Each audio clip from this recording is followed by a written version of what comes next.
কেমন করে ঘুমাও তুমি ও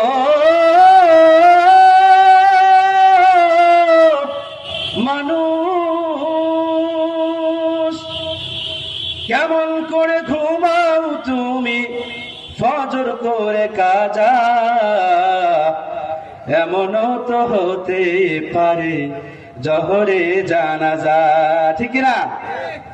এমনও তো হতে পারে আসরে জানাজা।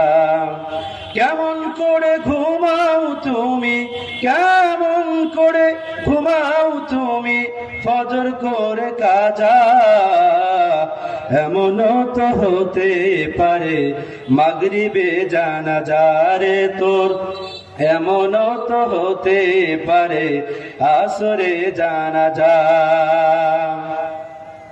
এই জন্য চিন্তা করা দরকার আছে না নাই? কথা ছিল অনেক, কিন্তু হযরত স্টেজে এসে গেছেন, এই জন্য আমি আর সামনে বাড়াতে পারবো না, বেয়াদবি হয়ে যাবে।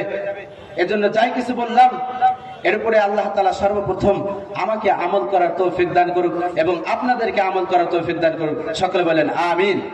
আমার আলোচনা এখানে শেষ করেছি, যেহেতু হযরত অনেক দূর থেকে এসেছেন। আসসালামু আলাইকুম ওয়া রাহমাতুল্লাহি ওয়া বারাকাতুহু।